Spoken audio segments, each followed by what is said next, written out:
योगी ने किया बड़ा ऐलान तो मोदी ने युवाओं को दिया बड़ा तोहफा। योगी के फैसले से खुश हुए वर्दीधारी तो राजनीति में युवाओं की एंट्री का खुला रास्ता। राहुल गांधी, अखिलेश यादव की रातों की नींद हुई हराम। एक झटके में मोदी और योगी ने मिलकर दी विरोधी पार्टी को पटखनी। आने वाले चुनाव के लिए मिलकर बनाया दोनों ने तगड़ा प्लान। पुलिस स्मृति दिवस पर जहां एक तरफ मुख्यमंत्री योगी आदित्यनाथ ने पुलिसकर्मियों को दिवाली का बड़ा तोहफा दिया है, सीएम योगी ने पुलिसकर्मियों के वर्दी भत्ते में 70% की बढ़ोतरी का ऐलान कर दिया है। इससे 58 करोड़ रुपए का व्यय का भार पड़ेगा। इस मौके पर सीएम योगी ने बलिदानी सिपाही रोहित कुमार और सचिन राठी के परिजनों को सम्मानित भी किया। तो वहीं दूसरी तरफ नरेंद्र मोदी ने भी एक बहुत बड़ा ऐलान किया है। सीएम योगी ने लखनऊ पुलिस लाइन में बलिदानी पुलिसकर्मी को श्रद्धांजलि अर्पित की। पुलिसकर्मियों के वर्दी भत्ते में 70% की बढ़ोतरी की घोषणा की।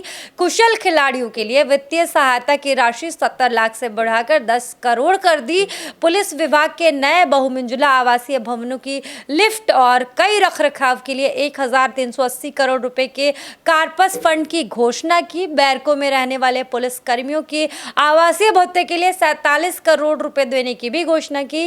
इसका लाभ 25% पुलिस कर्मियों को मिलेगा, इसका ऐलान भी उन्होंने कर दिया। तो वहीं मोदी ने भी एक बहुत बड़ी चाल कर दी और आने वाले चुनाव के लिए बहुत बड़ा ऐलान कर दिया।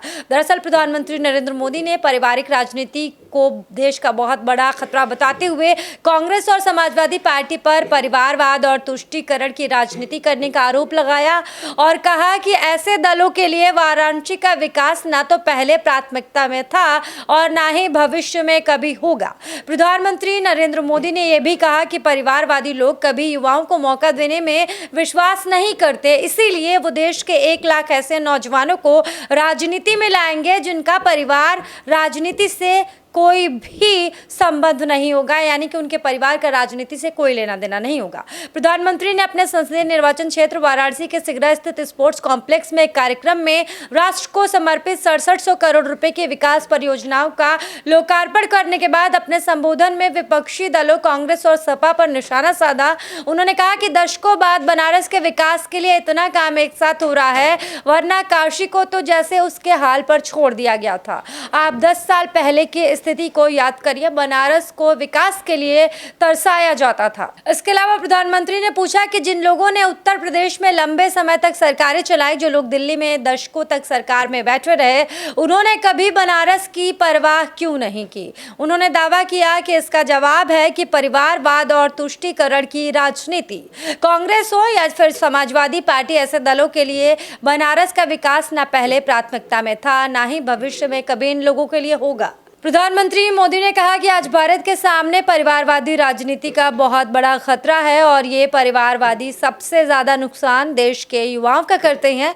प्रधानमंत्री ने कहा कि ये कभी युवाओं को मौका देने में विश्वास ही नहीं करते, इसीलिए मैंने लाल किले से आह्वान किया था कि मैं देश के 1 लाख ऐसे नौजवानों को राजनीति में लाऊंगा जिनके परिवार का राजनीति से कोई लेना देना नहीं है। इसके अलावा प्रधानमंत्री मोदी ने कहा कि यह भारत की राजनीति बदलने वाला अभियान है, ये भ्रष्टाचार और परिवारवादी मानसिकता को मिटाने का अभियान है। मैं काशी और उत्तर प्रदेश के नौजवानों से भी कहूंगा कि आप खुले मन से नई राजनीति की धुरी बने। काशी का सांसद होने के नाते मैं यहाँ के नौजवानों को ज्यादा से ज्यादा आगे लाने के लिए प्रतिबद्ध हूँ। आपको बता दें कि यूपी में एक तरफ योगी धमाल दिखा रहे हैं तो वहीं केंद्र में नरेंद्र मोदी एक के बाद एक ऐलान कर रहे हैं। दिवाली से पहले ही जहाँ नरेंद्र मोदी ने सरकारी कर्मचारियों को तोहफा दिया, तो वहीं अब युवाओं की राजनीति में एंट्री का रास्ता खोल दिया है और खास तौर पर प्रधानमंत्री नरेंद्र मोदी ने यह ऐलान किया है कि 1 लाख ऐसे युवाओं को मैं राजनीति में लेकर आऊंगा जिनका पारिवारिक राजनीतिक कोई संबंध नहीं होगा, यानी कि उनके परिवार का राजनीति से कोई लेना देना नहीं होगा। आमतौर पर आपने देखा होगा कि ज्यादातर लोग वही राजनीति में सरवाइव कर पाते हैं और उन्हीं लोगों का राजनीति में बोलबाला होता है जिनका परिवार पहले से किसी न किसी तरीके से राजनीति से जुड़ा हो। लेकिन प्रधानमंत्री नरेंद्र मोदी का यह ऐलान इसलिए है ताकि राजनीति की नई धुरी लिखा जाए और जैसे समाजवादी पार्टी ने भ्रष्टाचार किए हैं और सिर्फ यादव की यानी कि जाति की राजनीति की है उस तरीके से ना हो। इसीलिए प्रधानमंत्री नरेंद्र मोदी का ये लक्ष्य है कि 1 लाख ऐसे युवाओं को टारगेट किया जाए जिनके परिवार का राजनीति से कोई लेना देना नहीं हो। तो वहीं दूसरी तरफ योगी ने भी बहुत बड़ा ऐलान कर दिया है। दिवाली से पहले राज्य कर्मियों को तोहफा दिया है, तो वहीं अब पुलिस वालों की वेतन और आवास में भी बढ़ोतरी कर दी है। और इसको लेकर जहां एक तरफ पुलिस वाले खुश हैं, तो वहीं दूसरी तरफ केंद्र में युवा बहुत खुश नजर आ रहे हैं। वैसे मोदी के एक्शन और योगी के फैसले को लेकर क्या कहेंगे आप? कमेंट में बताएं। वीडियो अच्छी लगे तो ज़्यादा से ज़्यादा शेयर करें।